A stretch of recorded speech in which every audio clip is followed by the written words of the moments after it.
मध्य पूर्व में बढ़ते तनाव के बीच एक बड़ा सवाल बार बार सामने आ रहा है। आखिर अमेरिका और इजराइल का एयर डिफेंस सिस्टम कितना ताकतवर है और क्या ये ईरान की मिसाइल और ड्रोन को रोक सकता है? नमस्कार, आप देख रहे हैं इंस्टाफीड न्यूज और मैं हूं आपके साथ कोमल गुप्ता। आज हम इस वीडियो में अमेरिका और इजराइल के एयर डिफेंस सिस्टम के बारे में बात करेंगे। दरअसल इजराइल के पास जो एयर डिफेंस सिस्टम है वो दुनिया के सबसे एडवांस एयर डिफेंस सिस्टम में से एक है।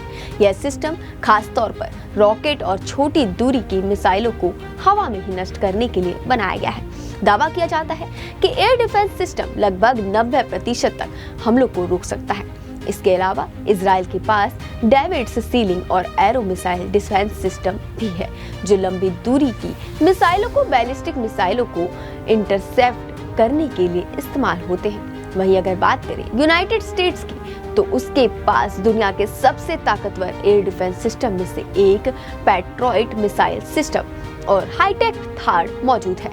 ये सिस्टम दुश्मन की बैलिस्टिक मिसाइलों को आसमान में ही ट्रैक करके नष्ट कर सकते हैं। जहां हाल ही में ईरान और इजराइल के बीच बढ़ते तनाव के दौरान ईरान ने सैकड़ों ड्रोन और मिसाइलें दागी थी, लेकिन इजराइल के एयर डिफेंस सिस्टम और अमेरिका की मदद से इनमें से ज्यादातर हमलों को हवा में ही रोक दिया गया।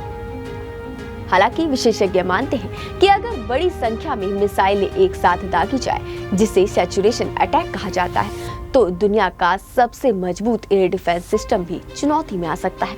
यानी साफ है कि अमेरिका और इजराइल का एयर डिफेंस सिस्टम बेहद ताकतवर है, लेकिन आधुनिक युद्ध में तकनीकी के साथ साथ रणनीति भी बहुत बड़ा रोल निभाती है। फिलहाल मध्य पूर्व में बढ़ते तनाव के बीच दुनिया की नजर इसी बात पर टिकी है कि यह संघर्ष आगे किस दिशा में जाता है। ऐसे ही युद्ध से जुड़ी तमाम बड़ी खबरों को देखने के लिए जुड़े रहें इंस्टाफीड न्यूज के साथ।